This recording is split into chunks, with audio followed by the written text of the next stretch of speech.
She said it the way one might request a second arrangement of hothouse flowers or an additional setting of fish forks, without emphasis, without heat, as though the matter were already decided and she were merely confirming a detail that had slipped between the cracks of an otherwise well-ordered evening. "Mrs. Quill, I shall need one additional place set for dinner this evening." The housekeeper stood in the doorway of the Duchess's private sitting room, her hands folded at her waist, her expression carefully neutral.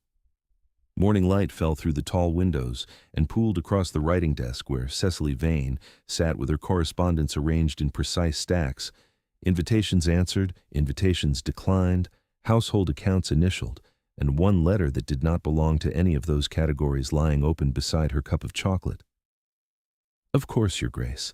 Shall I place the setting at the far end, near Lady Pemberton?" "No." Cecily lifted her cup, drank, set it down. The chocolate had gone cold, but she gave no indication of having noticed. "Place it beside mine, directly beside mine, to my left." Mrs. Quill's hands tightened against each other, though her face betrayed nothing. She had served Pembridge Hall for 11 years, first under the old Duke, and now under his son, and she had learned long ago that the moments requiring the greatest discretion were never announced as such. They arrived in the ordinary voice, wearing the ordinary dress of household instruction, and one recognized them only by the silence that followed. "May I ask, Your Grace, for the place cards, the name?" "Lady Rowena Mast." The housekeeper did not move. She did not draw breath audibly or shift her weight or do any of the small involuntary things that lesser servants might have done upon hearing that name spoken aloud in the Duchess's own sitting room. She simply stood and waited, and after a moment Cecily looked up from her correspondence with an expression so composed it might have been carved from the same pale stone as the mantelpiece behind her. "That will be all, Mrs. Quill. The Sèvres, I think, not the Meissen, and the silver candelabra, the tall ones with the acanthus leaves. I want the table to look as though we expected her from the beginning." "Yes, Your Grace." Mrs. Quill withdrew. Cecily listened to the soft retreat of her footsteps down the corridor, counted to 10 in the silence that followed, and then picked up the letter that lay open beside her chocolate. It was not addressed to her. That was the first thing. It was addressed to Mr. Dorridge, the Duke's steward, in a hand that was elegant and practiced and bore the faint impression of violet scent, the kind of detail that might have seemed incidental to anyone who did not know that Lady Rowena Mast had worn violet scent at every assembly, every card party, every country dinner in the county of Hertfordshire for the past 7 months, until the fragrance had become as much her signature as the particular way she laughed or the particular angle at which she held her fan. The letter had arrived that morning in the General Post, mixed in among invoices from the wine merchant and a report from the tenant farm at Briar Hill. Dorridge had brought the morning's correspondence to Cecily, as he always did, the Duke being in London for the sitting of the House of Lords and not expected back until late afternoon. And it was Dorridge himself who had paused at the door, turned back, and said with the careful diffidence of a man who has served one household long enough to understand its architecture of silences, "Your Grace, there is a letter among the post that I believe was intended for my attention rather than yours. I thought it best you see it nonetheless." Cecily had thanked him. She had read the letter once, then twice, then a third time, with the slow deliberation of a woman who wished to be certain she had understood not merely the words but the presumption they carried. Lady Rowena Mast wrote to inform Mr. Dorridge that she had heard, from whom she did not say, that the Duke and Duchess of Pembridge were hosting a dinner on Saturday evening for a number of their neighbors. She expressed her earnest hope that she might be included among the company. She noted with a confidence that stopped just short of declaration that the Duke had spoken warmly of the evening and had given her to understand that her presence would not be unwelcome. She closed with a line that Cecily read 4 times. "I trust the Duke's wishes in the matter will be sufficient instruction." The Duke's wishes. As though Cecily were a housekeeper herself, an intermediary to be managed, a functionary whose approval was procedural rather than sovereign. As though the table were his to arrange, and the house his to open, and the guest list his to dictate, and the Duchess merely the woman who happened to sit at one end of it. Cecily folded the letter along its original creases and placed it in the shallow drawer of her writing desk, beneath a sheaf of blank correspondence cards. She did not tear it. She did not burn it.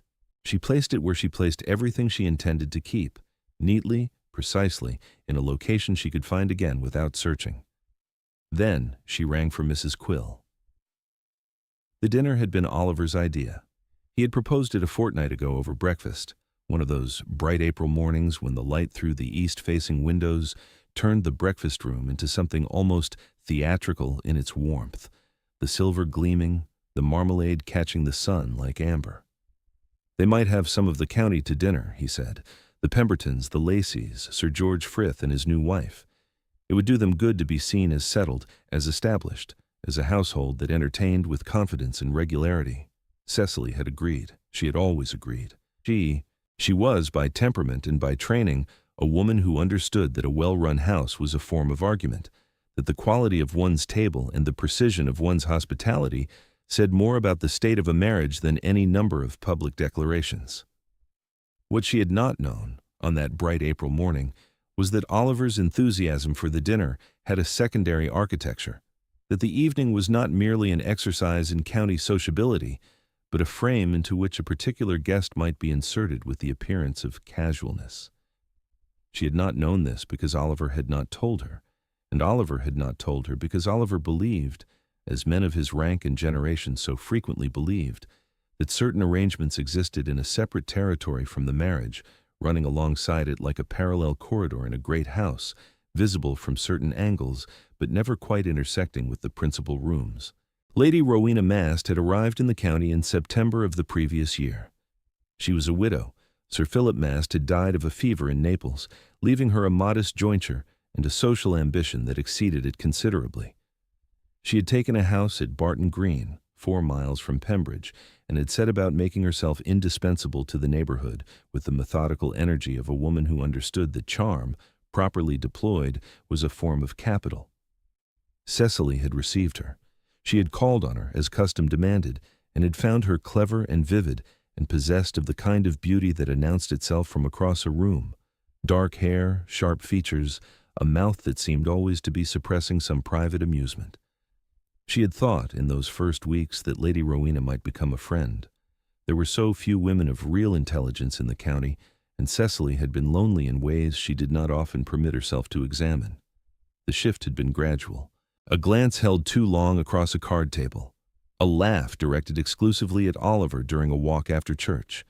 A note of warmth in Oliver's voice when he mentioned Lady Rowena's opinions on the enclosures, on the new planting at Barton Green, on the particular excellence of her cook's syllabub.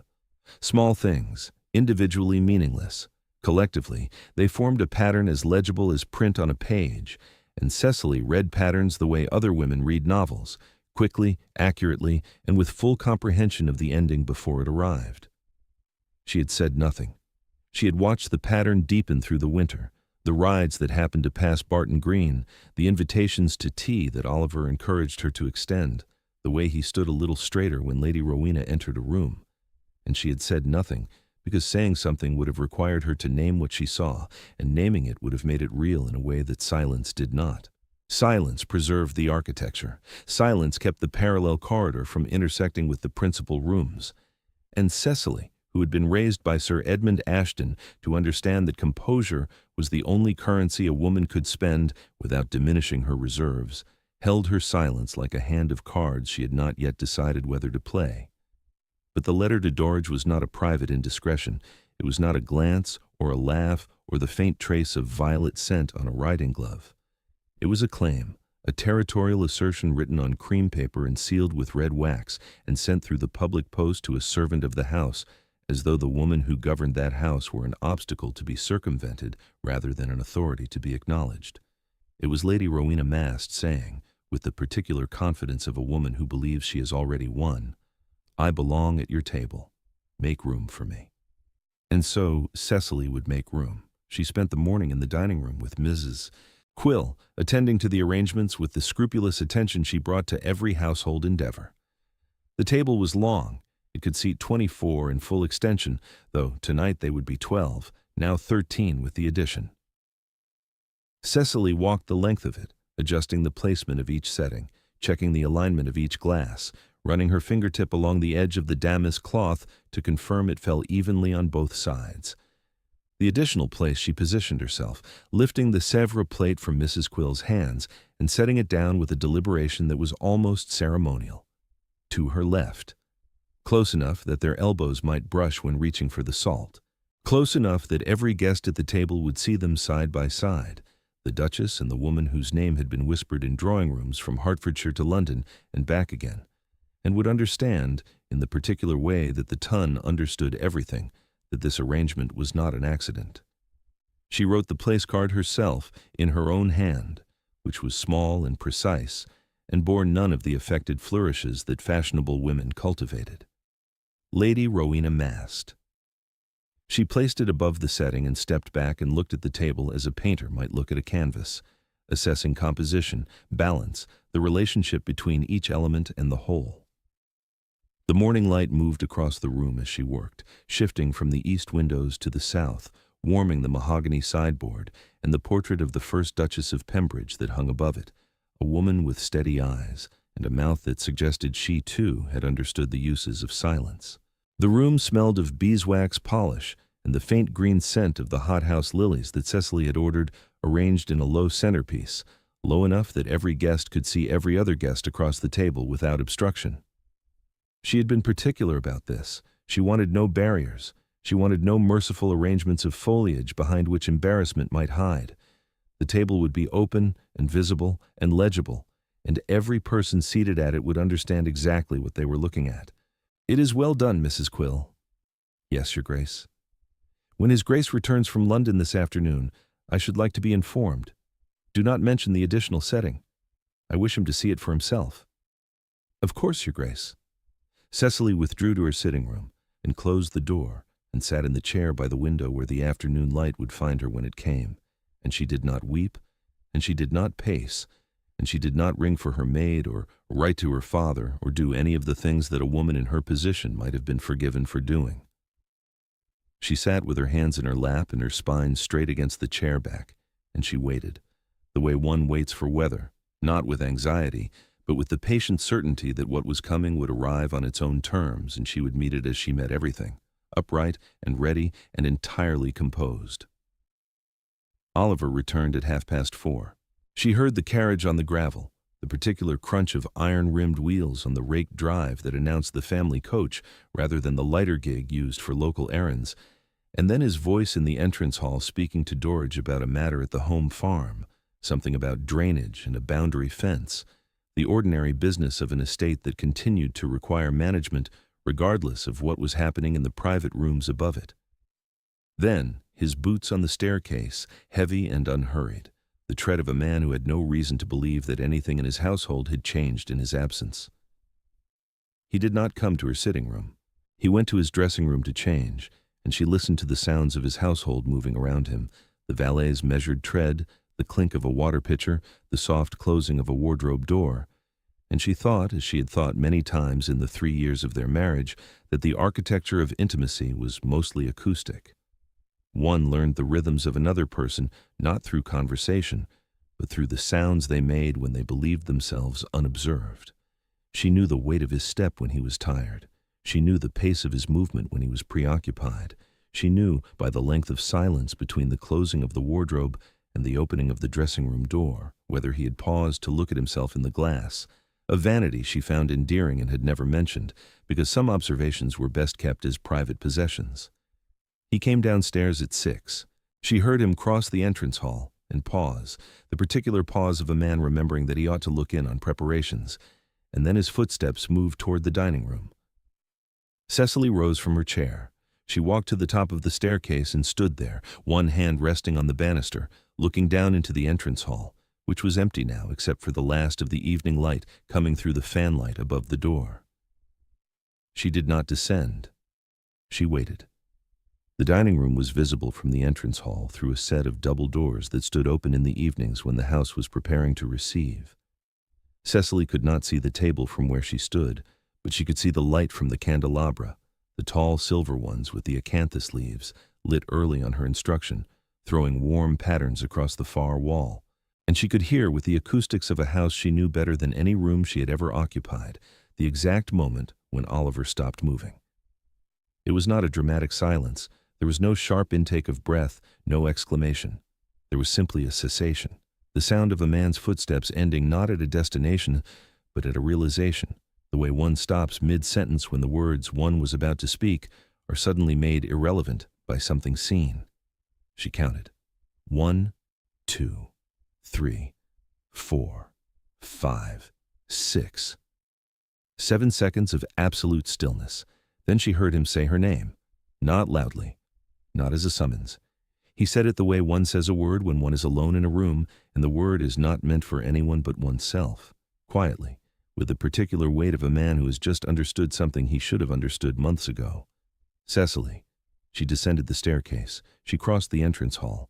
She entered the dining room and found him standing at the head of the table with his hand resting on the back of his chair, looking down the length of the damask cloth at the 13 place settings, at the Sèvres china and the silver candelabra and the crystal glasses catching the candlelight, and at the place card positioned to the left of the Duchess's seat, written in the Duchess's own hand, bearing the name of the woman he had permitted to believe she had a claim on his attention, his time, his household, and, by implication, his marriage.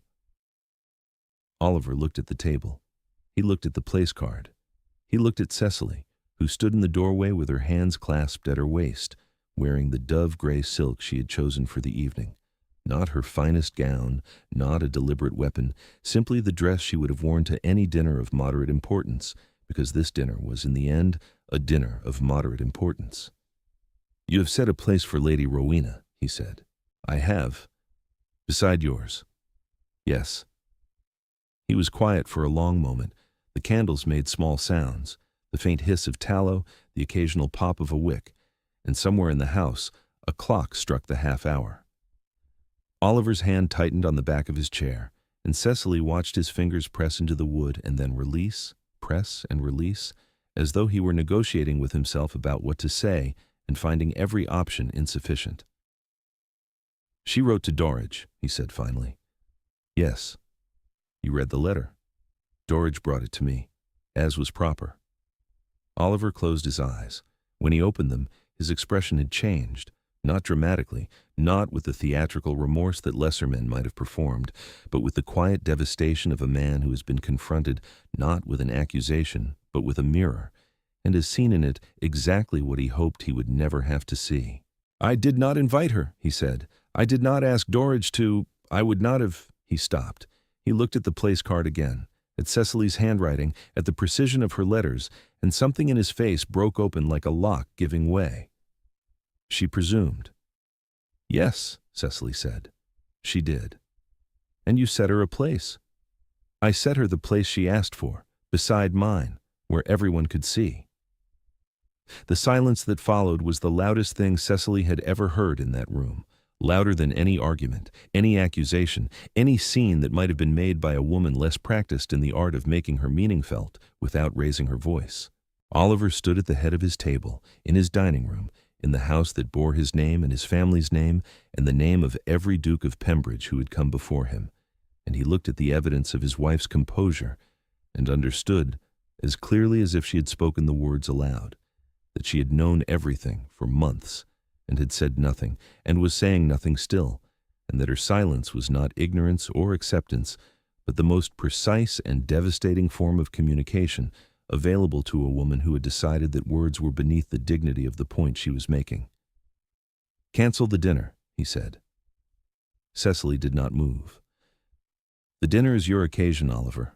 You proposed it. If you wish to cancel it, you will instruct Dorridge yourself, and you will write the letters of apology yourself. I have set the table as you required. My part is done." He looked at her for a long time. She held his gaze without defiance, without accusation, without any of the emotions that might have given him something to push against, something to argue with, something to reshape into a narrative in which he was merely misunderstood rather than wrong. There was nothing to push against. There was only the table and the place card and the woman who had written it. "I will write to Lady Rowena tonight," he said. "She will not be received." "That is your decision to make." "Cecily, the Pembertons arrive at 7:30. You will want to dress." She turned and left the dining room. She climbed the staircase with the same measured tread she had descended it, her hand trailing along the banister, feeling the smooth wood beneath her fingers. The same banister she had gripped on the morning she first arrived at Pembridge as a bride, uncertain of everything except her own capacity to endure whatever the house and its master required of her.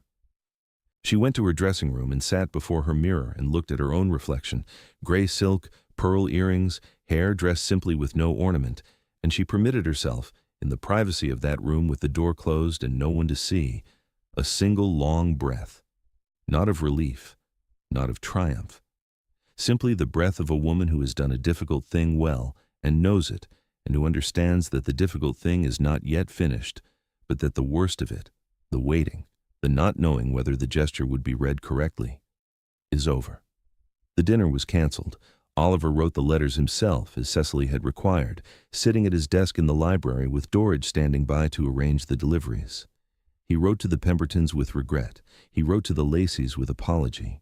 He wrote to Sir George Frith with the particular brevity of a man who is conscious of the inadequacy of his excuses. And he wrote to Lady Rowena Mast. Cecily heard him in the library for over an hour.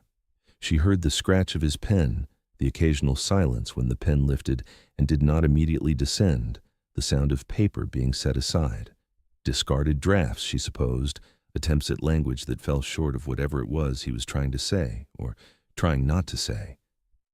She heard Dorridge's voice once, low and deferential, and Oliver's reply, a single word, clipped, which she could not make out. When the letters were sealed and given to Dorridge for the morning post, Oliver did not come upstairs.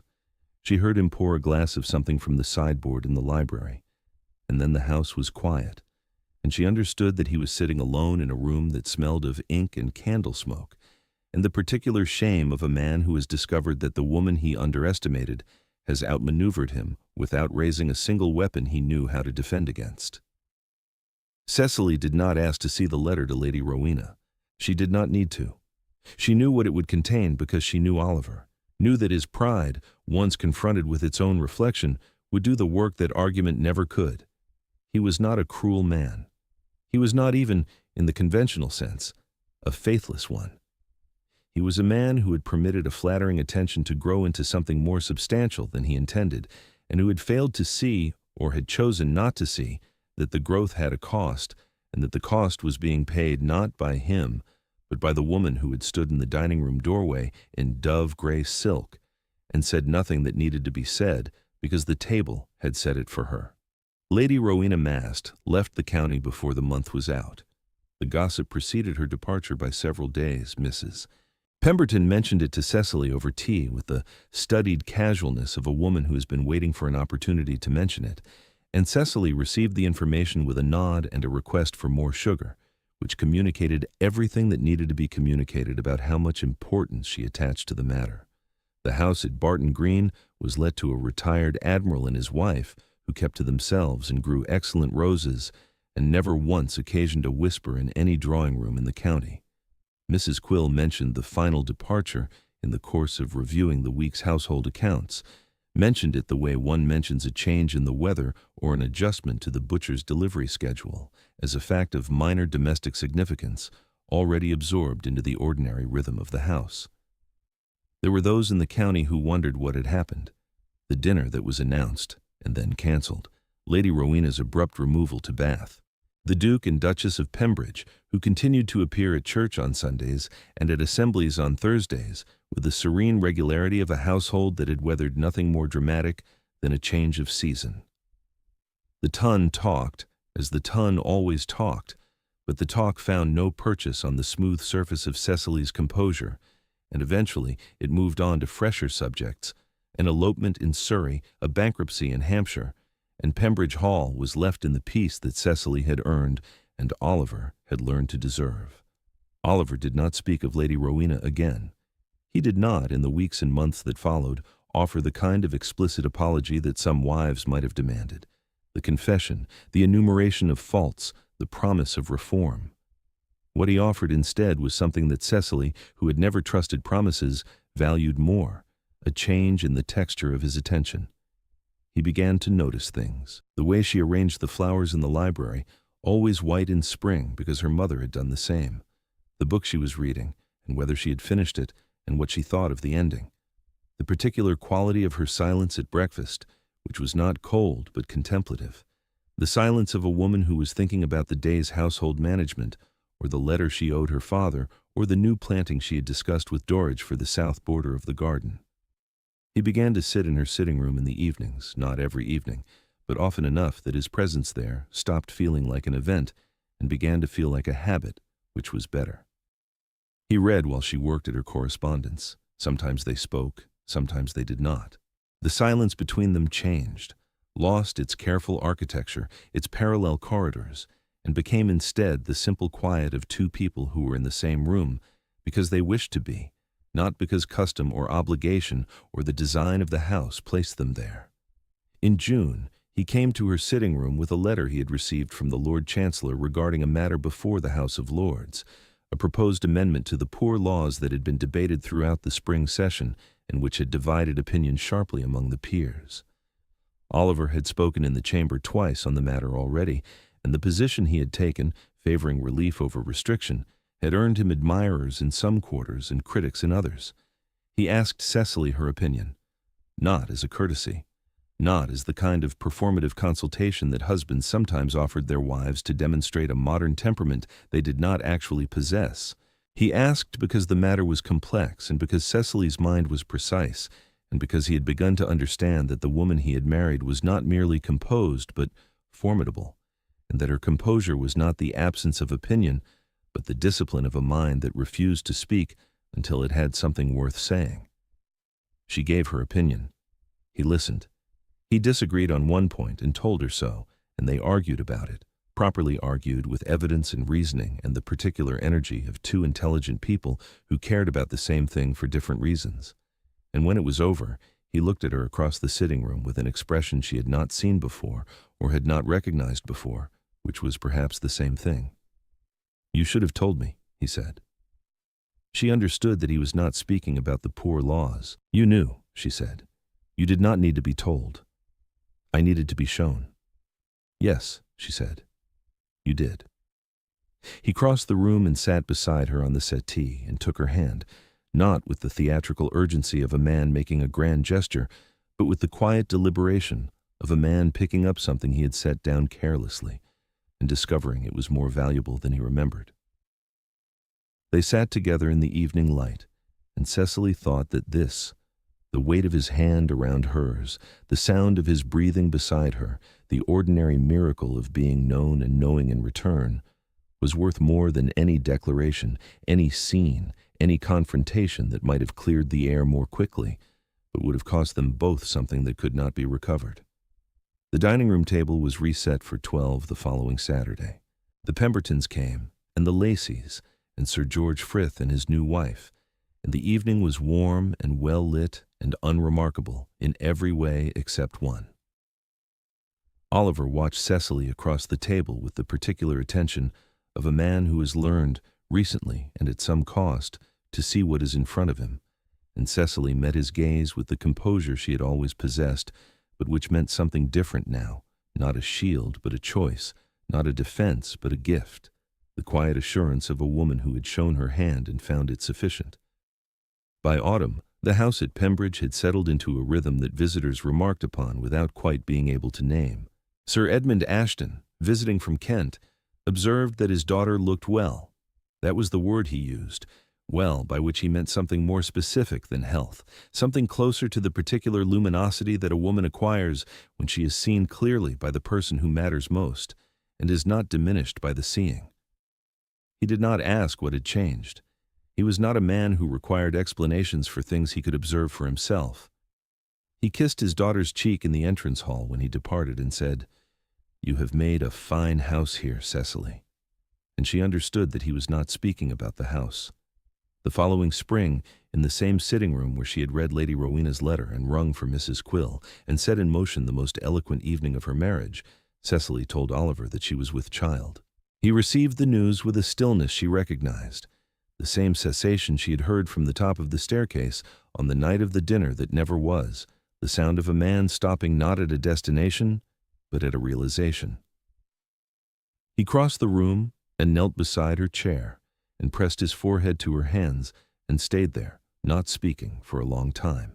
And she rested her fingers in his hair and looked out at the garden where the early crocuses were pushing through the frost, and thought that some things did not need to be said, had never needed to be said, and that the deepest conversations of a marriage were conducted not in words but in gestures, a place set at a table, a hand taken in an evening room, a man kneeling beside a chair in the spring light with his forehead pressed to the hands of the woman who had taught him, with silverware and linen and silence, what it meant to be worth choosing.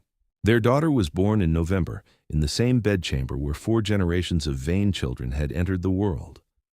Oliver held her before the cord was cut, an irregularity the physician frowned upon, and Mrs. Quill permitted with the particular authority of a housekeeper who understood that some rules existed to be observed and some existed to be quietly set aside. They named her Eleanor, after Oliver's grandmother, and Cecily watched him hold her. This man who had once permitted another woman to believe she had a claim on his household, and saw in his face the expression of a person who has finally understood the dimensions of what he possesses and will never again mistake its value. Years later, when Eleanor was old enough to sit at the long table in the dining room and young enough to find the formality of it thrilling, Cecily would sometimes look down the length of the damask cloth, the same candelabra, the same Sèvres china that had been laid out on the evening that never was, and she would remember the morning she had placed a 13th setting beside her own and written a name on a card in her own precise hand and waited for her husband to see it. She did not remember it with bitterness. She did not remember it with triumph. She remembered it with the particular clarity of a woman who understood that the most important moments of a life were rarely the ones that looked important from the outside, that they arrived in the ordinary voice, wearing the ordinary dress of household instruction, and one recognized them only by what came after. The table at Pembridge seated 12 on those evenings. It had always seated 12.